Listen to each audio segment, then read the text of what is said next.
नमस्कार, मैं ब्रजभूषण पांडे। भारतीय राजनीति जो एक जन सेवा से जुड़ी होती थी, वो कैसे व्यवसायीकरण तक पहुंची है।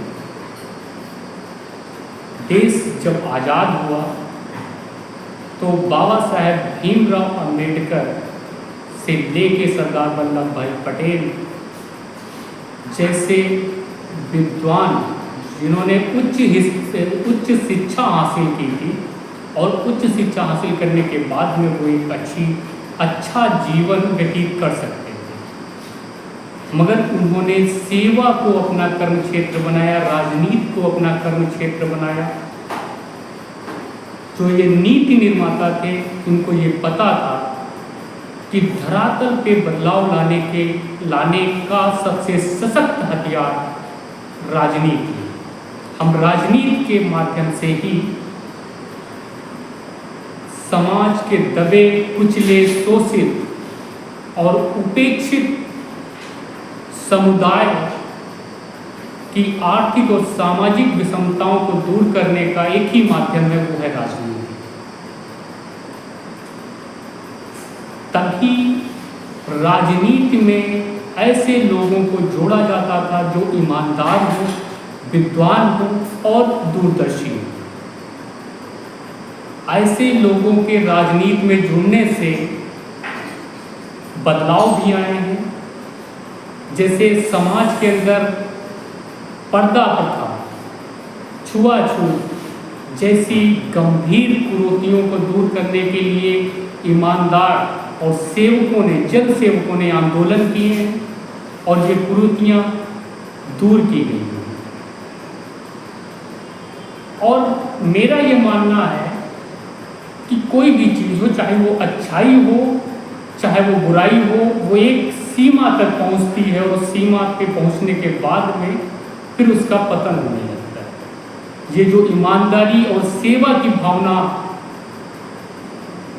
लेके लोग राजनीति से जुड़ते थे, उसकी एक चरम सीमा पहुंचती है लाल बहादुर शास्त्री तक।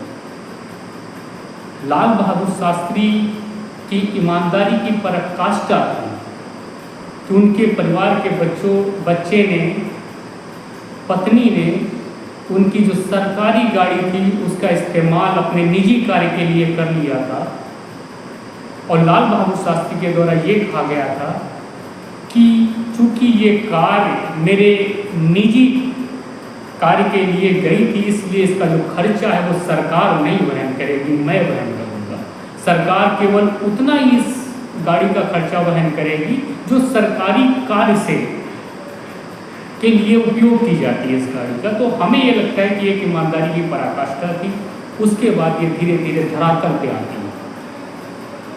फिर एक दौर आता है अपराधीकरण।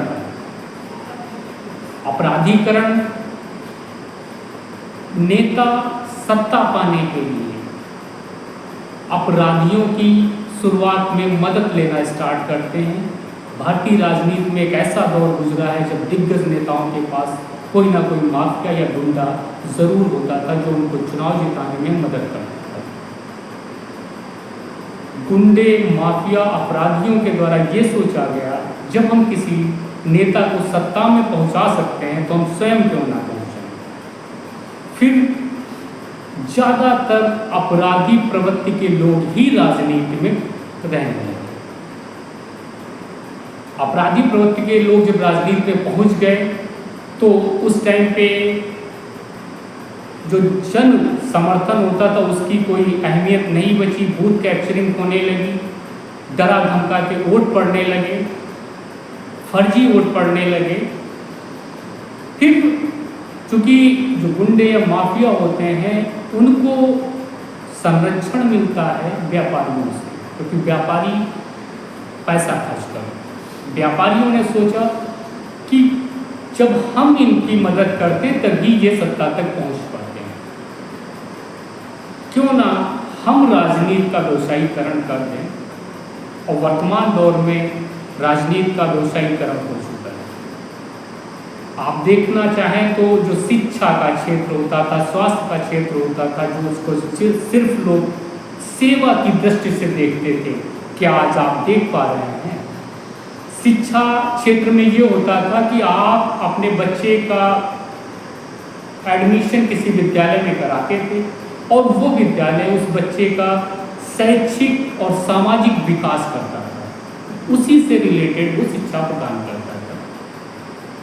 उसकी किताबें, उसकी ड्रेस, उसके जूते, उसकी कोट, ये गार्जियन को बाजार से खरीदना पड़ता था।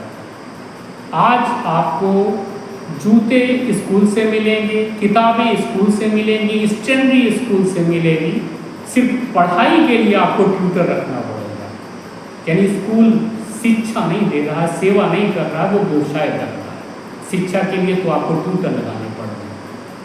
स्वास्थ्य जो सेवा होती थी, आज वेंटिलेटर पे लोगों की डेथ हो जाती है और पैसा बनाने के लिए 3 दिन तक वेंटिलेटर पे रखा जाता है, फर्जी जांचें लिखी जाती हैं। तो राजनीति एक व्यवसायीकरण हो चुका है। आप राजनीति में भी देखिए कि जो जन सेवक होते हैं वो जैसे ही राजनीति में पहुंचते हैं कि उनके व्यवसायों का अंबार लगना शुरू हो जाता है। मैं गलती उनकी भी नहीं देना चाहता हूं, क्योंकि राजनीतिक पार्टियों ने इसको बढ़ावा दिया है।